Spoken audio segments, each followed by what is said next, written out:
Kepada penyebar ni, saya minta semua pihak kena bertanggungjawab. Penyebar dan sebagainya.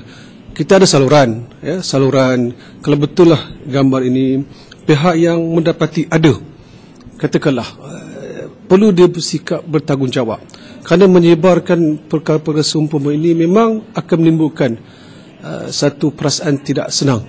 Jadi, kalau dia didapati ada perkara seumpama ini, di mana? Pasal sehingga pada hari saya pun tak tahu di mana lokasi berkenaan. Jadi sebab apabila kita lakukan perkara-perkara yang sedemikian rupa, apa maksud? Apa maksud, apa tujuan untuk mereka buat gambaran-gambaran yang sedemikian rupa? Apakah ada sindiran sinis?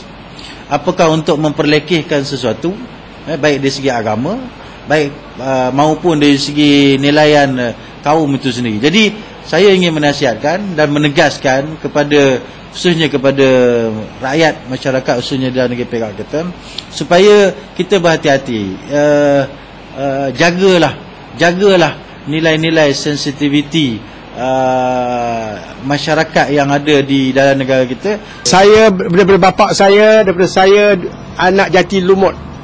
Tapi saya rasa tak pernah wujud ni patung-patung ni di daerah Lumut ni lah.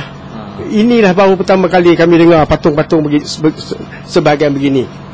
Jadi harap orang-orang Islam janganlah percaya sangat patung-patung yang bukan-bukan tu.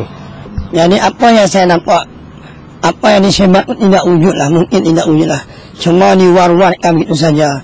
Padahal dah 50 tahun saya duduk kat Bangor dengan Banyu ni, jadi tak pernah nampak patung-patung ni diwujudkan di mana-mana sekitar Lumut dan juga di mana-mana tempat ya.